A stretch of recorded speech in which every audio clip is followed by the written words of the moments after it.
berhubung dengan kes positif COVID-19 di beberapa negeri di Semenanjung Malaysia, iaitu Kedah, Pulau Pinang, Perak, Negeri Sembilan, Melaka, Johor dan Terengganu. Dalam tempoh ini, KKM telah melaksanakan penilaian risiko dan mendapati terdapat peningkatan ketara bilangan COVID-19 dan kadar kebolehjangkitan di negeri-negeri ini. Atas nasihat KKM, sidang khas hari ini bersetuju untuk melaksanakan Perintah Kawalan Pergerakan Bersyarat ataupun PKPB di negeri-negeri ini berkuat kuasa selama 4 minggu, bermula 9 November sehingga 6 Disember 2020. Pelaksanaan PKPB ini membolehkan KKM melaksanakan saringan secara bersasar dan mengurangkan pergerakan dalam kalangan komuniti di samping untuk mengekang penularan COVID-19 di negeri-negeri ini. Jadi PKPB di seluruh negeri di Semenanjung kecuali 3 negeri, iaitu Perlis, Pahang dan Kelantan. Negeri-negeri lain semuanya dikenakan Perintah Kawalan Pergerakan Bersyarat PKPB.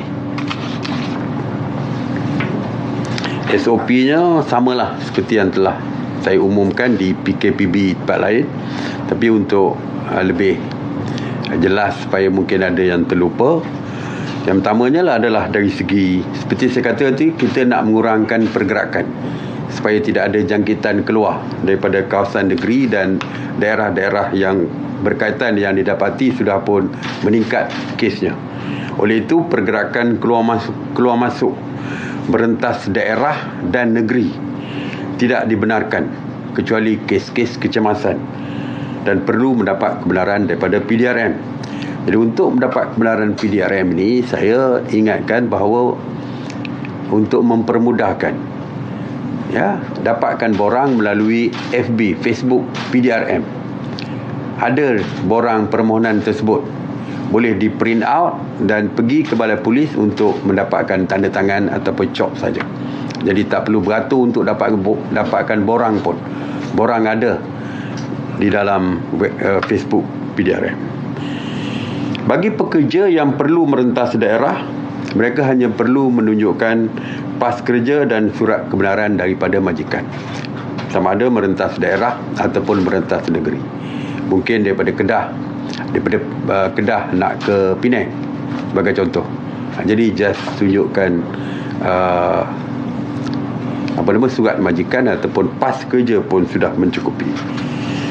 Untuk keluar rumah seperti saya katakan, 2 orang saja dibenarkan untuk membeli barangan keperluan, bukan untuk shopping, bukan untuk pergi holiday dan sebagainya, tidak. Keluar rumah untuk memberi barang keperluan. Dan kalau boleh, jangan bawa mereka yang berisiko tinggi seperti kanak-kanak di bawah umur 12 tahun dan juga warga mas. Kalau boleh untuk keperluan saja keluar tu, untuk memberi suami isteri untuk keluar beli barang, ataupun bapa ditemani anak dan sebagainya. Semua sekolah, institusi pengajian tinggi, institut latihan kemahiran, tadika, taska, pusat tahfiz adalah ditutup. Yang berkaitan dengan pendidikan ditutup.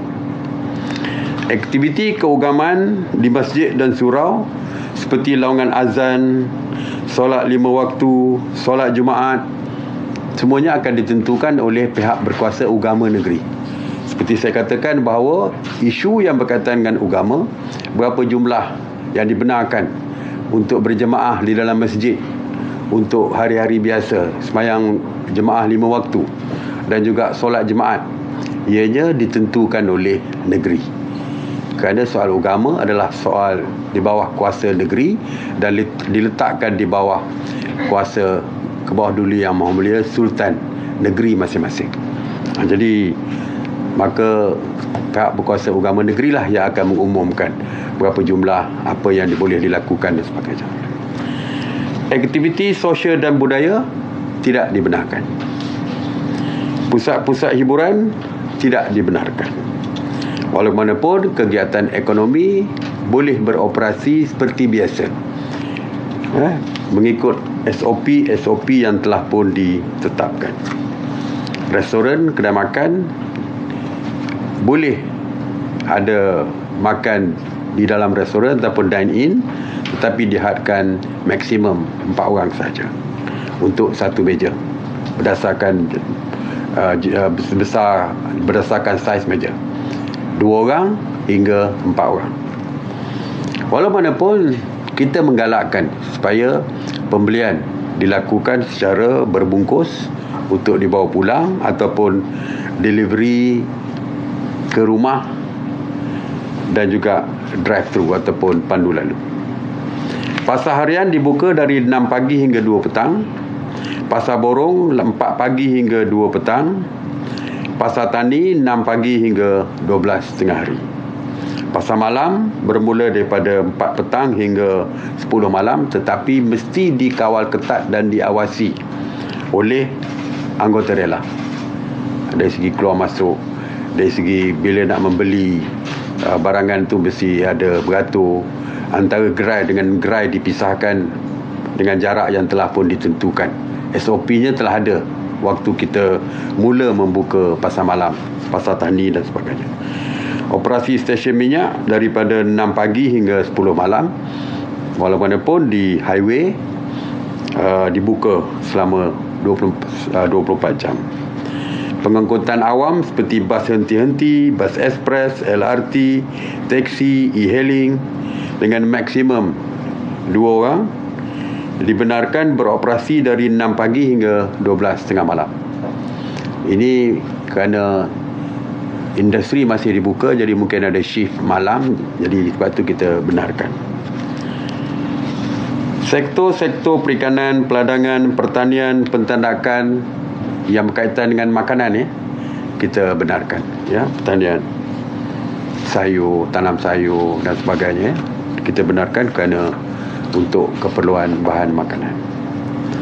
Waktu operasi klinik dan hospital adalah 24 jam, manakala farmasi 8 pagi hingga 11 malam.